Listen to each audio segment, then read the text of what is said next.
My name is Ketan Saravgi and I welcome you all over the online platform of Civil Fund.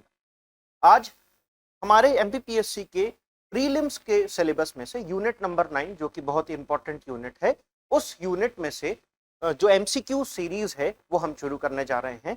तो चलिए हम शुरू करते हैं आज की वीडियो से। आज हम कुछ क्वेश्चंस डिस्कस करेंगे, कुछ MCQ सॉल्व करेंगे और उनके बारे में डिटेलिंग जानेंगे रिलेटेड टू यूनिट नंबर 9। आज हमने यूनिट नंबर 9 में से जो एक हिस्सा है दैट इज साइबर सिक्योरिटी, उस पर मेनली फोकस्ड होते हुए कुछ MCQs उठाए हैं। तो चलिए शुरुआत करते हैं हमारे पहले क्वेश्चन। और first question is identify the oldest phone hacking technique used by the hacker to make free calls.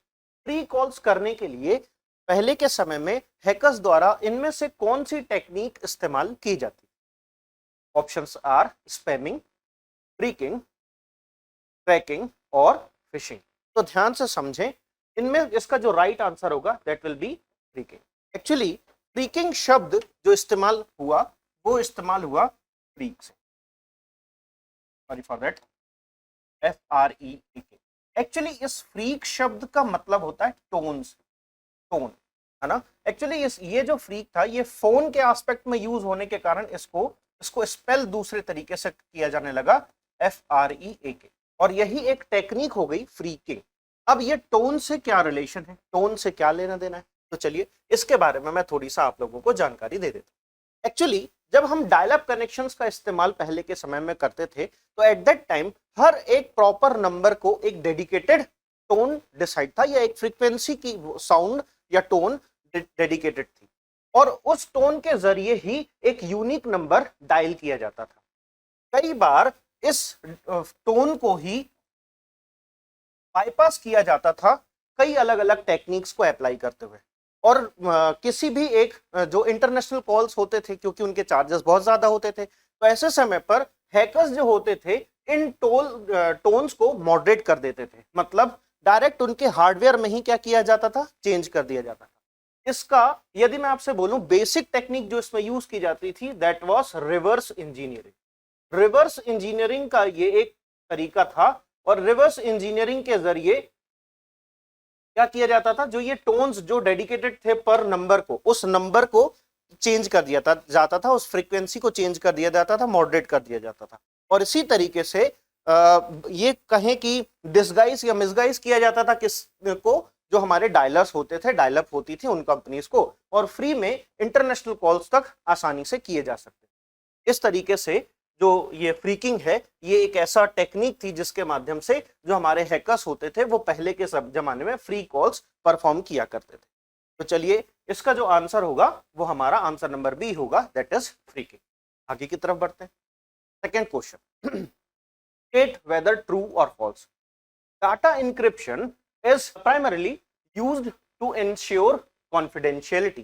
क्या प्राइमरली ये मेन जो काम है, जो उसका मुख्य उद्देश्य होता है किसका, एनक्रिप्शन टेक्निक का, क्या प्राइमरीली उसका यूज जो है वो इंश्योर करने के लिए होता है कॉन्फिडेंशियलिटी को। क्या किसी भी टेक्स्ट की कॉन्फिडेंशियलिटी, मतलब उसकी जो कॉन्फिडेंशियल है, मतलब या यूं कहीं उसका कॉन्फिडेंशियल नेचर को बनाए रखने के लिए क्या इसका इस्तेमाल किया जाता है? तो हाँ, बिल्कुल सत्य बात है। सबसे पहले जो इसका प्राइमरी वर्क होता है कि किसी भी जो एनक्रिप्टेड फॉर्मेट है या प्लेन टेक्स्ट है या मैसेज है, उसकी कॉन्फिडेंशियलिटी को मेंटेन करना ही सबसे ज्यादा इंपॉर्टेंट चीज हो जाती है, और इसीलिए हम इसका इस्तेमाल करते हैं एनक्रिप्शन टेक्निक का। अब थोड़ी सा जान लेते हैं कि आखिर एनक्रिप्शन टेक्निक होती क्या है। एक्चुअली एनक्रिप्शन टेक्निक के अंदर एक की का इस्तेमाल किया जाता है। अब ये की क्या होती है, तो ध्यान से सुने। एक डायरेक्टरी को तैयार किया जाता है जिसके अंतर्गत हमारी जो भी लिपि, जैसे कि फॉर एग्जांपल यदि हम अल्फाबेट्स की बात करें ABCDE और फर्दर, यदि हमने ये दे दिया, डिस्क्राइब कर दिया कि A को हम हैशटैग से दिखाएंगे, B को हमने बता दिया कि अब हम @ से दिखाएंगे, यदि C हमें दर्शाना होगा तो हम एक्सक्लेमेटरी साइन से दिखाएंगे, और D यदि दिखाना होगा तो हम क्वेश्चन मार्क से दिखाएंगे, इंगित करेंगे। तो ये हमारी की बन जाती है। ये क्या हो जाएगी, की। और इसी की के माध्यम से हमारे किसी भी प्लेन टेक्स्ट को हम किस में कन्वर्ट कर देंगे, एनक्रिप्टेड फॉर्मेट में या एनकोडेड फॉर्मेट में कन्वर्ट कर देंगे, और फिर इसी टेक्निक को कहा जाता है एनक्रिप्शन। देखिए ये जो हेलो है, एनक्रिप्ट, ये की लगा करके इस फॉर्मेट में एनक्रिप्ट हो गया, और फिर उसके बाद दूसरी जगह इसी की का इस्तेमाल करते हुए इसे डिक्रिप्ट किया गया। तो इसी को हम बोलते हैं एनक्रिप्शन डिक्रिप्शन मैकेनिज्म, और इसका इस्तेमाल मुख्यतः सिक्योरिटी पर्पस के लिए होता है ताकि किसी मैसेज की कॉन्फिडेंशियलिटी बनी रहे, बरकरार रहे। ठीक, चलिए आगे की तरफ बढ़ते हैं। Identify the type of attack which uses a fraudulent server with a relay address. एक रिले एड्रेस के साथ एक कोई यूं कहें कि फ्रॉड जो हमारा सर्वर है उसके जैसे काम करने वाला ऐसा कौन सा अटैक होता है। तो ध्यान से देखें, हमारा ऑप्शन नंबर ए जो है MITM, जिसका फुल फॉर्म होता है man in the middle attack. ये man in the middle attack जो है, इस अटैक के तहत ही हम क्या करते हैं, हम किसी भी इस अटैक को परफॉर्म करने के बाद किसी भी की भी कॉन्फिडेंशियल इंफॉर्मेशन को इजीली हैक कर सकते हैं। यदि अपन बात करें कि दो लोग यदि कन्वर्सेशन कर रहे हैं, जैसे कि आपको इस डायग्राम में दिखाई दे रहा है, if user one is connecting to the any web application. अब ऐसे समय पर क्या होगा, एक जो ओरिजिनल कनेक्शन से ना जाते हुए एक दूसरे लाइन पर जोड़ दिया गया इस व्यक्ति को, और ये व्यक्ति क्या दिखा रहा है, ऐसा प्रोजेक्ट कर रहा है कि हाँ हाँ मैं ही वो सर्वर हूं, मैं ही वो सर्विस प्रोवाइडर हूं जो तुमको इस पर्टिकुलर लोकेशन तक, इस रिसोर्स तक पहुंचाएगा। यदि वो ऐसा शो करता है और इसके जरिए यदि कोई व्यक्ति अपना कीवर्ड्स को एंटर करे, या यूं कहें कि यदि यहां पर भी दूसरा एक यूजर होता, फॉर एग्जांपल मान के चलिए यहां पर यूजर नंबर 2 होता, यदि ये दोनों एक दूसरे के साथ कम्युनिकेशन एस्टेब्लिश कर रहे होते और ये जो बीच का बंदा है, ये जो बीच में जो as a service provider show कर रहा है, प्रोजेक्ट कर रहा है कि हाँ मैं सर्विस प्रोवाइडर हूं, वो इन दोनों की बातों को क्या कर सकता था, इजीली सुन सकता था। तो यहां पर भी क्या होता है, ये भी एक तरह का थ्रेट है, ये भी एक तरह का साइबर अटैक है जिसके दौरान कॉन्फिडेंशियल इंफॉर्मेशन को लीक किया जा सकता है, और इसे कहा जाता है मैन इन दी मिडिल अटैक। तो किसी भी फ्रॉडलेंट सर्वर के तरह पर दिखाई देने वाला जो एक ये सॉफ्टवेयर होता है या अटैक होता है, यूं कहें तो अटैक कौन सा है, मैन इन दी मिडिल अटैक होगा आपका राइट आंसर। आगे की तरफ बढ़ते हैं, हमारे नेक्स्ट क्वेश्चन में देखते हैं क्या है। Choose among the following technique which are used to hide information inside the picture.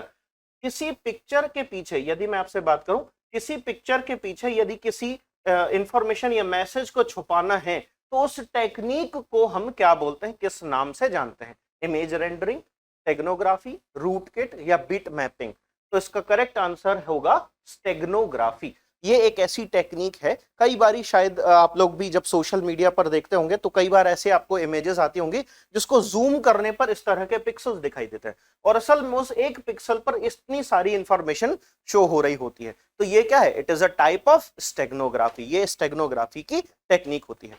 Forensics में इस स्टेगनोग्राफी को एनालाइज करने के लिए स्टैग एनालिसिस एक टेक्निक होती है, Stag analysis. Actually steganography technique का इस्तेमाल कई सारे, ऐसा ये भी बोला जा सकता है कि आतंकवादी जो गिरोह होते हैं कई बार वो भी एक दूसरे के साथ इंफॉर्मेशन शेयर करने के लिए स्टेगनोग्राफी टेक्निक का इस्तेमाल करते हैं। तो हमारी जो इंटेलिजेंस होती है वो स्टैग एनालिसिस करके एक टेक्निक होती है जो स्टेगनोग्राफी को एग्जामिनेशन करने के लिए होती है और उसका इस्तेमाल किया जाता है। तो steganography will be our answer, जिसका इस्तेमाल, एक ऐसी टेक्निक है जिसका इस्तेमाल किसी इंफॉर्मेशन को एक पिक्चर के पीछे छुपाने के लिए किया जाता है। आगे की तरफ बढ़ते हैं हमारे नेक्स्ट सवाल की तरफ। नेक्स्ट सवाल हमारा कह रहा है, in which category does compromising confidential information fall. किस कैटेगरी में होगा यदि किसी भी इंफॉर्मेशन, कॉन्फिडेंशियल इंफॉर्मेशन कंप्रोमाइज हो जाती है? तो क्या वो थ्रेट होगा, क्या वो बग होगा, या फिर अटैक होगा, या वल्नरेबिलिटी के अंदर क्लासिफाई होगा? तो इसका करेक्ट आंसर होगा, कोई भी यदि कॉन्फिडेंशियल इंफॉर्मेशन लीक होती है, कंप्रोमाइज हो जाती है, उसकी कॉन्फिडेंशियलिटी कंप्रोमाइज हो जाती है, तो ऐसे समय पर हम मानेंगे that will be a type of cyber threat.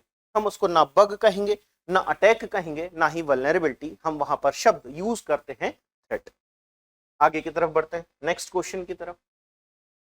Next question कह रहा है, which software is mainly used to help user to detect virus. I think ये तो काफी आसान सा सवाल है, एक सरल सा सवाल है कि वायरस को आइडेंटिफाई करने के लिए या वायरस की पहचान करने के लिए हम ऐसा कौन सा सॉफ्टवेयर जो है जिसका इस्तेमाल करते हैं।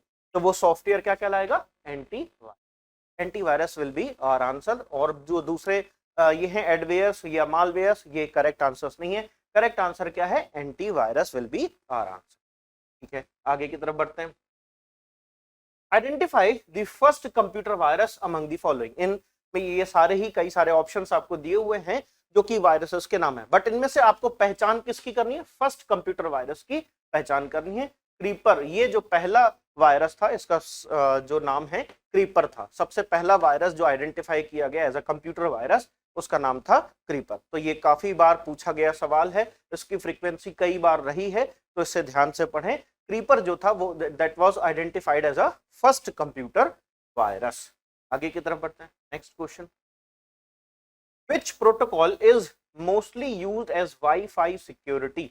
ठीक है, तो देखिए ये बहुत इंपॉर्टेंट क्वेश्चन है। आज की डेट में जो बेस्ट यूज होने वाला, जो सबसे अधिक यूज होने वाला वाईफाई सिक्योरिटी सिस्टम है या वाईफाई सिक्योरिटी प्रोटोकॉल है, वो कौन सा है, तो वो हम यूज करते हैं WPA2। WPA2 का हम इस्तेमाल करते हैं। ठीक है, ये वाईफाई प्रोटेक्टेड एक्सेस होता है ना। इस ये जो है ये एक प्रोटेक्शन का काम है, या यूं कहें कि एक प्रोटोकॉल है, एक सेट ऑफ रूल्स है ना, जिनको फॉलो करते हुए आपको क्या करना होता है, किसी भी इंटरनेट को या वाईफाई को, यूं कहें वाईफाई नेटवर्क को आप एक्सेस करते हैं। तो सिक्योरिटी का लेवल है, तो सिक्योरिटी प्रोटोकॉल्स में से एक है WPA2। इससे पहले हम WPA की बात करते थे, परंतु आज की डेट में जो मोस्ट सिक्योर माना जा रहा है वो WPA2 माना जा रहा है। 2004 में इसने WPA को रिप्लेस कर दिया था और अब हम इसको यूज करने लग गए थे WPA2 के साथ। एक्चुअली जब हम रूटर्स का इस्तेमाल करने लग गए थे, या यूं कहें राउटर का इस्तेमाल करने लग गए थे, तो एक एनक्रिप्टेड फॉर्म में जब भी आपके पासवर्ड्स यदि आपके नेटवर्क में ट्रेवल होते हैं, तो पासवर्ड को एनक्रिप्टेड फॉर्म में उपयोग करने की पहली बार प्रिविलेज जो है वो WPA2 प्रोटोकॉल्स ने दी थी। ये सिक्योरिटी मेजर्स के तौर पर बहुत अहम है, बहुत इंपॉर्टेंट है वाईफाई यदि नेटवर्क आप यूज करते हैं तो। ठीक है, आगे की तरफ बढ़ रहे हैं, next question, what is transformed using cipher analog. यदि मैं आपसे एल्गोरिदम्स की बात करूं तो कुछ एल्गोरिदम्स यूज होते हैं। एल्गोरिदम क्या होता है, मैथमेटिकल इक्वेशंस होते हैं। Actually algorithms are mathematical equations, और वही मैथमेटिकल इक्वेशंस जो होते हैं उनको ही हम क्या बोलते हैं, सिफर, टू जनरेट कीज। याद करें, अभी हमने बात की थी एनक्रिप्शन डिक्रिप्शन मैकेनिज्म की।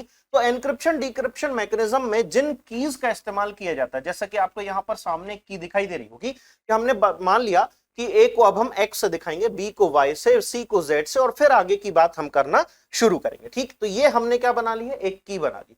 परंतु अब इसका क्या है, एक एल्गोरिथम। आगे के 3 ब्लॉक्स को छोड़ करके हमने यहां से मतलब B को किससे आइडेंटिफाई किया, फिफ्थ जो असल में हमारा वर्ड होता है, लेटर होता है E, है ना, उसकी बात हम कर रहे हैं। तो अब हमने असाइनमेंट किया और असाइन करने के लिए हमने एक मैथमेटिकल एल्गोरिदम का इस्तेमाल किया, और इसी मैथमेटिकल एल्गोरिदम को हम बोलते हैं सिफर। ठीक, जिसके माध्यम से हम एनक्रिप्शन की एक की को डेवलप करते हैं।